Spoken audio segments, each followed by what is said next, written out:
right, so I'm calling the lesson this week Alt Country.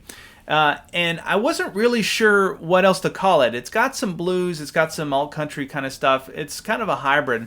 And a lot of the stuff that I'd come up with tends to be, because I have a lot of influences. But when I was writing the jam track, I was sitting down on the piano, coming up with a chord arrangement, which is super basic. And then I was going to come up with a guitar part on top of that, and I tried a lot of different things. And I settled on I was going for like that Lucinda Williams vibe. I love her music, and Stuart Mathis is her guitar player, and he's very fascinating to me. The stuff that he comes up with, because it's super simple. So that's one big advantage to this week's lesson, is there's a lot of this stuff, at least in this first half, is very simple, slow, easy to play. It's just a lot of space in between the notes. And so it's a very different approach to playing lead. In fact, it's much more like playing rhythm. And so that's the vibe. It's that alt country thing. So you might call it Americana. I'm not sure. I get those two styles kind of mixed up. But it's certainly not pop or rock, and it's not like new country. It's somewhere in between those two. And that's where the most interesting guitar work is happening today anyway. It's happening in alt country or Americana, in my opinion. At least the most creative stuff. Okay, so out of the major categories.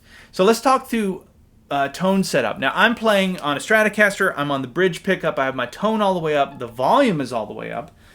So whatever guitar you've got, if you want that sound, a real bright sound, real treble sound, you're going to want to go to your bridge pickup for that. Now, I'm playing through a Kemper Profiler. I realize most people don't have those. I'm using a matchless profiled amp, but you can get this sound out of any amp that you've got. So just turn up your overdrive. How much? I don't know. It just depends on what amp you've got. This is why I always hate these tone things.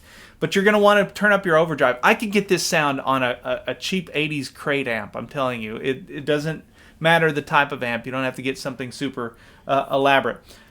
Overdrive, and then a fair amount of reverb. You can hear that reverb in there. Kind of echoey. And that allows the notes to sustain. So when you're playing this lead, the notes really ring out for a long time. If it's a real dry signal, it's not going to sound as good. So that's kind of the setup. I do have a little bit of delay going on. You can hear that slap back delay in there. Not necessary. It's very subtle. I just kind of threw that in just to give me a little bit more reverb. Okay, so let's talk through the chord structure. So we have an E. The song's played in the key of E. So you have an E chord. Then it goes to the A, which is the 4 chord. And then we go back to the E for 2 times, C sharp minor, back to the A, back to the E. Super simple, 3 chords, E, A, C sharp minor. That's what we're playing over. I love the challenge of basic chords, just a handful of them. 1 chord, maybe 2, 3. You know, you don't have a lot to hide from as you're putting on that guitar layer. You have to come up with something interesting and creative to complement that. So that's the key. Those are the chords. Now, there are some other chords as we get into it, but we'll cover those when we get to them. So the first thing that I played was an E chord, but I played it right here. That's using the D chord shape out of the Cage system. So if you look at your D chord and you move it up 2 frets, just play those top 3 strings, that's an E chord. And why that versus this? Well, it just has it has a little higher sound, and that was what I was going for. Could have played it up here, but that's right in the zone. And the reason I've chose this chord shape is because I can go. Isn't that cool? This one subtle little thing. It's adding that sus 4 to the E chord. But what I'm doing is I play the chord and then I go. So I play the 2nd string and then put my pinky down on the 5th fret 1st string and do a pull off with my pinky. And then back to the 2nd string. And then watch this. Then I go ahead and hammer the pinky back down. So that's where the song goes to the A chord. And I just keep that shape and it goes. Because I'm playing these 2 notes. Because those 2 notes are in the A chord, right? So hopefully a light bulb just went off for some of you where you think 1 chord, 4 chord, using this one shape here. That could open a lot of doors for you when you're playing, because what that means is without having to move my hand, I just adding that one note there, I went into the 4 chord. And that's why with that sustain, with the reverb happening there, you can let those notes just ring out like that. It sounds so good. So then the song goes back to the E chord and I played. So let's look at that. What I'm doing there is I'm doing an upstroke on the 1 string, the open 1 string, and I can play that open 1 string as many times as I want, even in combination with the 2nd string.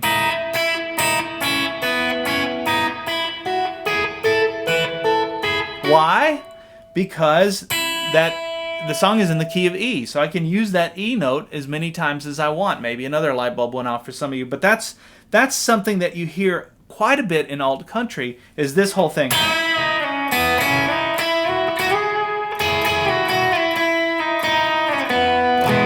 Letting that string drone out while you're playing something underneath it. All right, so getting back to this next part. It's an upstroke on the 1 string, and then I'm going to put my middle finger on the 4th fret 2nd string, and I'm going to do a half bend release. Half bend means I'm going up 1 fret higher than where I started. So I'm trying to hit that note. And listen to that. Sounds really dissonant.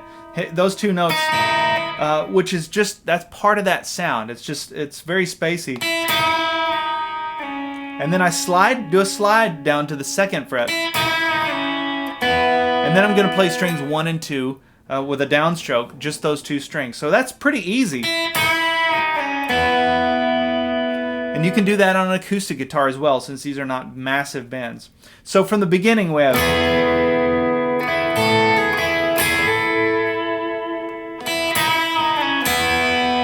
Let me play along with a jam track, and we'll put all that in context with a slow version of the jam track so that you can hear it and get your timing down.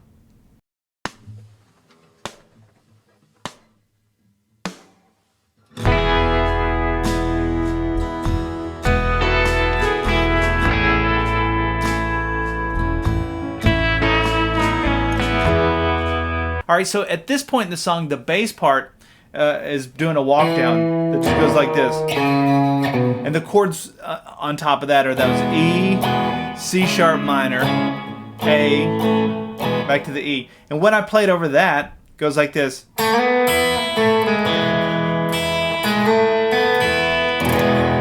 that's really, really simple. I was not worrying about those chords. I wasn't worrying about what the bass player was doing.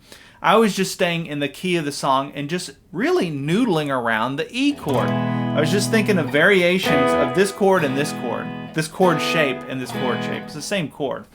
So what I did there, let's look at that. That's a slide that's on the 2nd fret, 3rd string, sliding up to the 4th fret, and then you play the open 1 string, back to that open E note that I talked about. And I'm using my ring finger to pluck that 1 string. You could do it that way. I think that's easier. Otherwise, you could just use your pick on both. And then I go back to that 2nd fret and go. Now that's 2nd fret, 3rd string, down to the 1st fret. And then I put my middle finger on the 2nd fret, 4th string. And look at those 2 notes. They're in the E chord.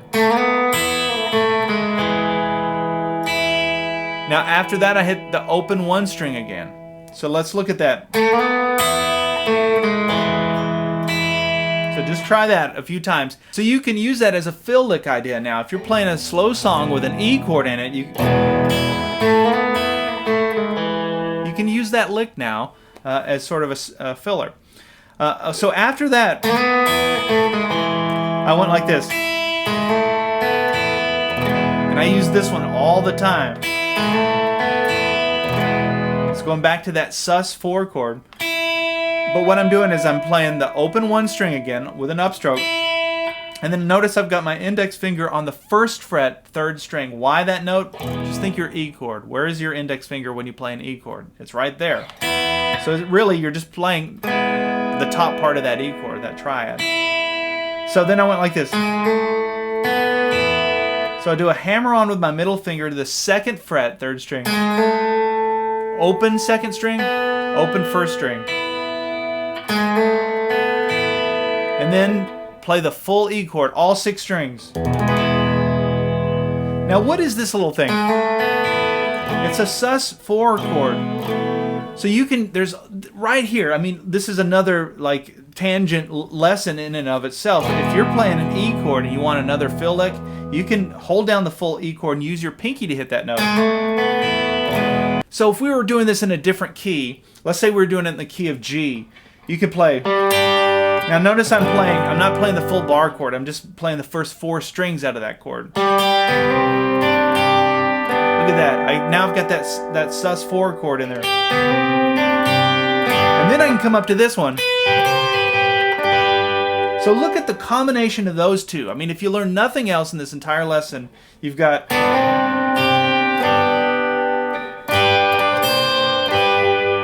those 2 fill licks, and you can experiment with those. You can play them fast, slow. You can use them in fast songs or slow songs, but variations on those chords. It's very useful. All right, so let's play along with a slow version of the jam track and put all this into context.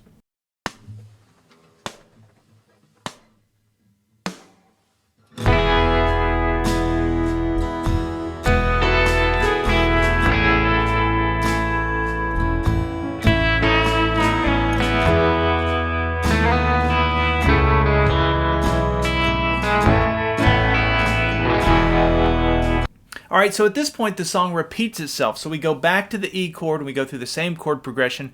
But I wanted to give you a whole new set of ideas. This is all just designed to give you a whole bunch of ideas for what you can do when you're trying to play over chords or this style of chords. So the second time through,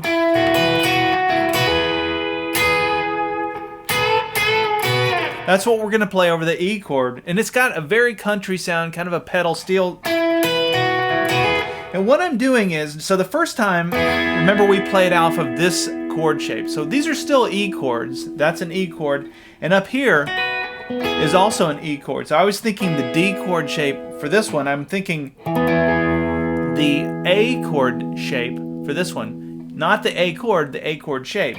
There's your A chord. If we were to come all the way up here and play it, you're playing an E chord. So I'm playing the top part of that A chord shape, which is up here. And the way that I like to do this is bar the first 3 strings on the 7th fret and then put my ring finger on the 9th fret 3rd string. Play those top 3 strings and what you have is an E sus2 chord. Hear how it's kind of unresolved? By resolving it, or by adding your pinky though to the 9th fret 2nd string, you turn that into the E chord. So now all I have to do is lift my pinky to get to the sus2, add my pinky to get to the E chord. So I can do things like this. That little hammer on there. It's very useful. So this is another thing that you can add now to your bag of tricks when you're playing chord shapes. So if you want to add another, you've got your sus2, you've got one here, which is a sus4, and then you got the one down here, which is also a sus4. So you got these different variations you can play off that E chord shape. So once you make the shape, what I played was string 3, 1, 2, back to string 3, and then I hit strings 1 and 2, and then did the hammer on to the 9th fret 2nd string. So all together you have, and I hit that twice, that strings 1 and 2. And now we're going to get to the A chord, and to get there I went like that. So I did another half bend there. So we're going to keep our index finger on the 7th fret 1st string, and we're going to do 2 half bends on the 9th fret 2nd string. Release, and then play strings 1 and 2.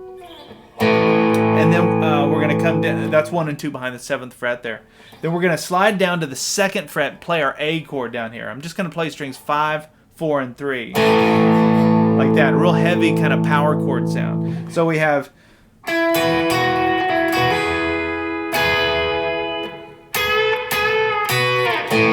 down to your A chord. Now don't let this lick just come and go. Think about what that lick is. That lick is a lick off of this chord shape. So if you wanted to play that lick when you're playing a C chord in a song, there's your C chord. Right? Really cool, very useful, and easy to see because you can connect them to the chord shapes. So we have down to the A, and then I went. So after I hit the A, I hit the 5th string, and then did a hammer-on between the 3rd fret and the 4th fret on the 5th string, like that, with my middle finger on the 3rd, ring finger going to the 4th. And then I played the 4th string. So you have, and then did that little bend there. That's on the 4th fret, 4th string, bend and release. It's just a half bend, not a full bend. Down to the 2nd fret, 4th string. So, all right, let's put on the jam track, and we're going to play from the beginning up to that point.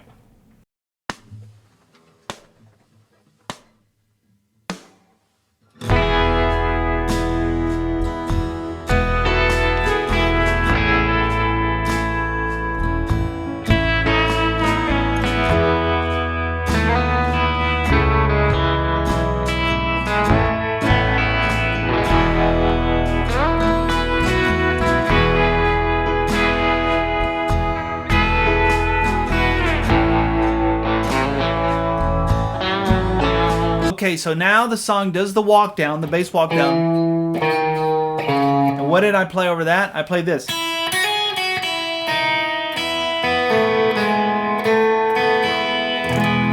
What is that? That's really just the E major chord, or E major scale, but I'm playing it with these open strings in mind, letting them ring out. See, you got that. You got the 1 string ringing out while you've got that 2nd or the 4th fret 2nd string, and then all those notes ringing out is what gives it that character. It gives it that kind of alt country sound. So what I'm playing there, it starts with the open 1 string. I do a hammer-on between the 2nd fret and the 4th fret on the 1st string, and then we go back to the 2nd fret, and then back to the open 1 string. So that first part's easy. While that note is ringing out, that open 1 string, you're going to come down and play the 4th fret 2nd string. And this is huge. This is that dissonant sound. Kind of, you hear, think David Rawlings. A lot of that alt country thing happens in this sound. Hear that clash there? It's really cool. It doesn't last for too long. And then we go. So that's open 1, open 2.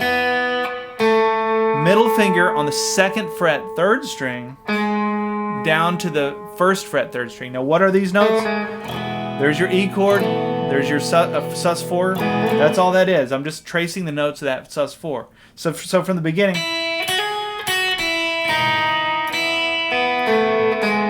And then we go back to the same lick we did before, or I do hammer on between the 1st fret and the 2nd fret on the 3rd string. Open 2, open 1, and then we're going to play the full chord. So all together, that last lick.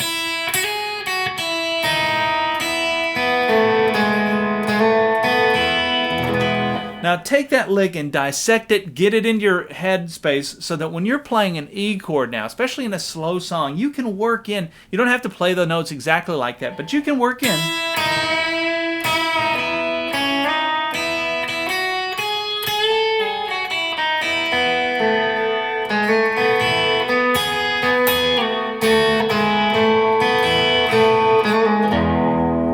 Look at that, I'm just improvising around those notes there, but they're just notes to give you ideas. It can really open up and give you that real spacey sound if that's the sound you're looking for. Alright, so I'm going to back up. We've already covered a lot of information in this first half. I'm going to back up and play through this one more time with the slow version of the jam track. So I've got the jam track in 2 tempos. Now in the next video, and if you're a premium member you have access to that, we're going to go over a whole different way of looking at this jam track and playing some more bluesy lead. So we're going to throw in, kind of go into the minor pentatonic scale and stuff. But we're going to save that for part 2. If you're not a premium member, look into it. It's very affordable. Lots of lessons like this. I've done this for about 10 years now, and just hundreds and hundreds of really in-depth lessons.